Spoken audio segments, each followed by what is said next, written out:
बिस्मिल्लाहिर्रहमानिर्रहीम। आज मज़ेदार बैंगन की सब्ज़ी लेकर आई हूँ आपके सामने। वो लोग जो पसंद नहीं करते लेकिन भरता बनाएँगे डिफ़रेंट तरह से, ना इसको जलाना है चूल्हे पे, ना ही इसकी कुकिंग टाइम में इतना टाइम लगाना है, तो आपको बैंगन ले लेने हैं आधा किलो। आधा किलो बैंगन लेकर लंबे वाले लिए हैं मैंने, ठीक है? इससे बनेंगे मज़ेदार से बैंगन। तो वो लोग जिन्हें फीके लगते हैं, पसंद नहीं है, बच्चे यूजुअली पसंद नहीं करते हैं इसको खाना।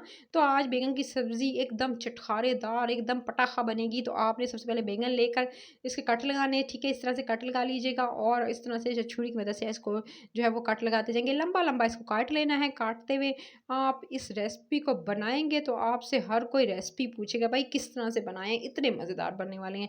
बिना आप इसको चूल्हे पे, वो भरता जो नॉर्मली बनता है कि आप चूल्हे पे पहले जला के स्किन, उसके बाद जो इसका भरता बनाया जाता है, जी आपने इसको मैश करना होता है, तो वो प्रोसीजर बहुत ज़्यादा लंबा हो जाता है। तो आपने इस तरह से सारे कट लगा लेने हैं। उसके बाद एक पैन लेना है, कढ़ाई लें, उसके अंदर डालें पानी, जिसमें आपने इसको आपने इस तरह से आपने तकरीबन मैंने इसके अंदर से 2 गिलास पानी के डाले, ठीक है? उसके अंदर ये सारे के सारे जितने भी मेरे पास बैंगन थे, वो सारे के सारे इसके अंदर डाल दूँगी। और जी बैंगन डालेंगे इसके अंदर, क्योंकि आपने मैंने आपको बताया, आपको अब जो है वो भूनने की ज़रूरत नहीं है। सिंपली और जस्ट डिफरेंट तरह का ये भरता बनने वाला है। तो ये सब्ज़ी जो है वो मैं कह रही हूँ, इसको आप बनाएँगे दिन के टाइम पर, आप चपाती के साथ, उसके साथ तंदूरी रोटी के साथ खाएँगे तो क्या ही मज़ेदार लगेगी। उसके बाद आपने इसको जी बॉयल होने के लिए छोड़ देना है। नमक डालना है इसके अंदर 1 टीस्पून, और साथ में थोड़ी-सी जो है वो आधा टीस्पून हल्दी शामिल करके इसको बॉयल होने के लिए छोड़ देंगे। मीनवाइल मसाला रेडी करने के लिए सबसे पहले आपने क्या करना है, जो मसाला जाएगा इसके अंदर, आपने तकरीबन आपने एक दरमियाने साइज़ की प्याज़ लेनी है, ठीक है? इसको चॉप कर लेना है। उसके साथ ही इसके अंदर 2 अदद टमाटर जाने हैं, ठीक है? 2 से 3 अदद टमाटर डाल दीजिएगा। साथ में जो है 3 से 4 अदद हरी जो है वो आपने मिर्चें शामिल कर देनी है। ये तमाम चीज़ों को ब्लेंडर में डालकर अच्छे से आपने ब्लेंड कर लें। चलिए इसको ब्लेंड करके लाती हूँ मैं। चलिए अच्छे से ब्लेंड कर लिया। इसको जी ब्लेंड करके आपने एक तरफ रख लेना है, ताकि ये आगे जो मसाला बनाऊँगी उसमें शामिल करूँगी।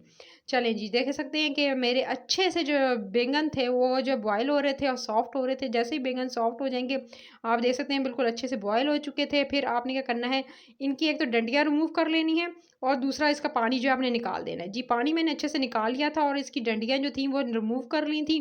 और फिर आपने इसको इस तरह चम्मच की मदद से अच्छे से इसको मिक्स करना है। यानी मिक्स करने का मतलब ये है कि आपने इसको अच्छे से इस तरह से चम्मच की मदद से, यानी स्पैचुला की मदद से इसको पीस लेना है। एक तरह का बिल्कुल इसका मैदा सा आपने बना लिया। बिल्कुल एकदम पीस के ग्राइंडर में जैसे पीसा जाता है वैसे पीस लेना है। अच्छे से आपने चमचे की मदद से ही पीसा जाए, क्योंकि इतने सॉफ्ट हैं बैंगन के, अच्छे से पीसे जाएँगे। फिर आपने एक पैन लेना है, उसके अंदर आपने शामिल करना है तकरीबन आपने 4 टेबलस्पून आपने ऑयल के, उसके अंदर जो है 3 से 4 टेबलस्पून ऑयल है, ठीक है? ज़्यादा नहीं जाएगा। उसके बाद आपने इसके अंदर ऐड, खाने वाले चम्मच की बात कर रही हूँ, बड़ा वाला चमचा नहीं बात कर रही हूँ। उसके अंदर फिर आपने जो टमाटर ब्लेंड किए थे वो डालने हैं। इस मसाले जाएँगे। इसमें सबसे पहले राई जाएगी, 1 टीस्पून से थोड़ी-सी कम जो है राई जाएगी। उसके साथ ही आपने जो है वो अदरक का पाउडर और लहसुन का पाउडर वो शामिल करना है। कुटी हुई लाल मिर्च हाफ़ टी स्पून, हल्दी हाफ़ टी स्पून, लाल मिर्च हाफ़ टी स्पून, ठीक है?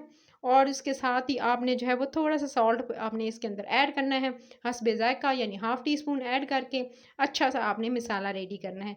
जब तक कि टमाटर का पानी ड्राई नहीं हो जाता और आपका अच्छा से मसाला रेडी नहीं हो जाता, ये देख सकते हैं तेल ऊपर आ गया था और अच्छे से टमाटर गल चुके थे, यानी गले हुए तो टमाटर पेस्ट था वैसे, लेकिन इनका पानी ड्राई हो चुका था और अच्छे से जो है मसाला रेडी हो जाएगा। जितना भूनेंगे उतना अच्छा मसाला बनेगा।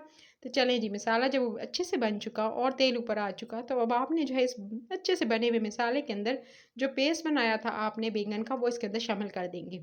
अच्छा जी, बैंगन का पेस्ट शामिल करना है आपने सारा का सारा इसके अंदर। ये गाइस बहुत मज़ेदार बनने वाली है। अभी इसके अंदर और भी चीज़ें जाएँगी गाइस।